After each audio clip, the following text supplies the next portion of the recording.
Good evening and welcome back to another episode of The Longing, where today we are going to be continuing to read Homer's Iliad. I forgot what it was called then for a minute. So, let's get going. Book 6, Argument. The episodes of Glaucus and Diomed, and of Hector and Andromache. I probably said that wrong. The gods having left the field, the Grecians prevail. Hellenius, the chief Arger of Troy, commands Hector to return to the city, in order to appoint a solemn procession of the queen and the Trojan mastrons to the temple of Minerva, to entreat her to remove Diomed from the fight. The battle relaxing during the absence of Hector, Glaucus and Diomed have an interview between the two armies, where, coming to the knowledge of the friendship and hospitality passed between their ancestors, they make exchange of their arms. Hector, having performed the orders of Helenus, prevails upon Paris to return to the battle, and, taking a tender leave of his wife, Andromache,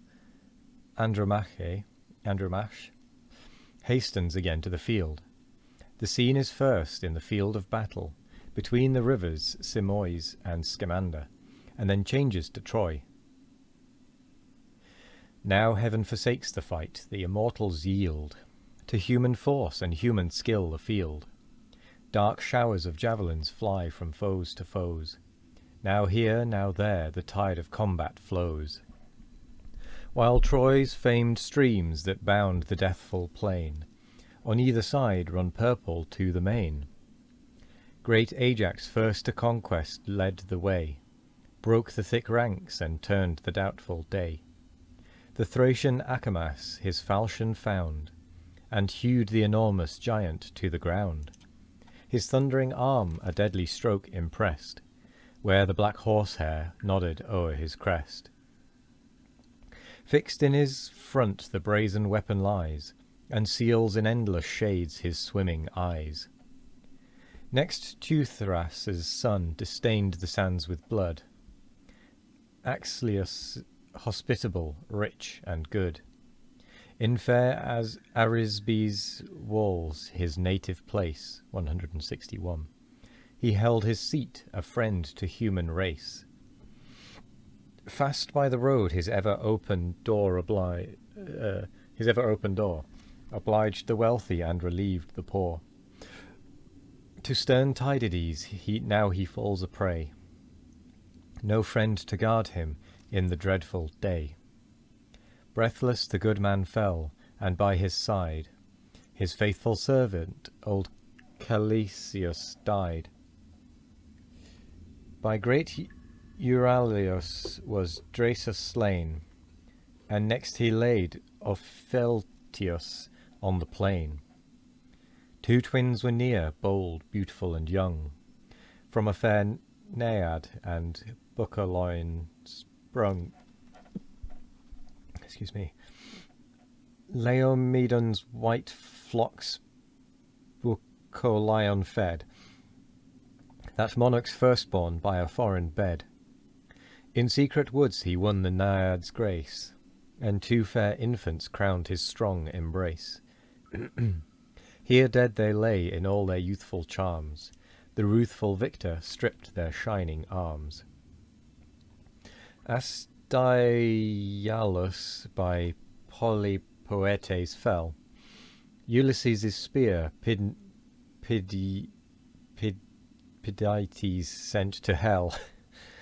By Teucer's shaft brave Aretaon bled, and Nestor's son laid stern Ablerus dead. And great Agamemnon, leader of the brave, the mortal wound of rich Elatus gave, who held in Pedasus his proud abode, 162, and tilled the banks where silver Satnio flowed. Melanthius by Eurypylus was slain, and Phylacus from Latus flies in vain. Unblessed Adrastus next at mercy lies, beneath the Spartan spear, a living prize. Scared with the din and tumult of the fight, his headlong steeds precipitate in flight, rushed on a tamarisk's strong trunk, and broke the shattered chariot from the crooked yoke. Wide o'er the field, resistless as the wind, for Troy they fly and leave their lord behind. Prone on his face he sinks beside the wheel, Atrides o'er him shakes his vengeful steel. The fallen chief in suppliant posture pressed the victor's knees, and thus his prayer addressed. O spare my youth, and for the life I'd owe, large gifts of price my father shall bestow. When fame shall tell that not in battle slain, thy hollow ships his captive son detain. Rich heaps of brass shall in thy tent be told, 163. And steel well tempered and persuasive gold.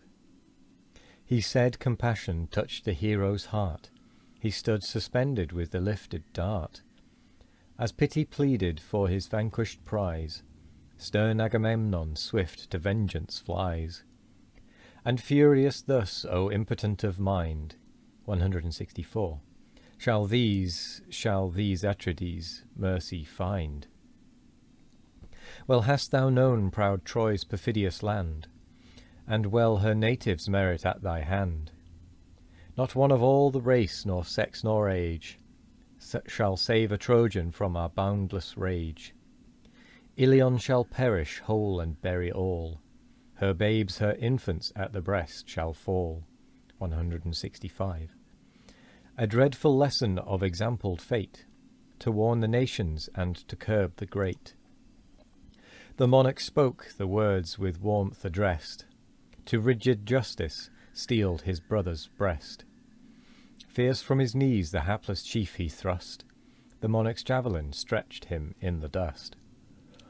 Then pressing with his foot he painted heart, forth from the slain he tugged the reeking dart.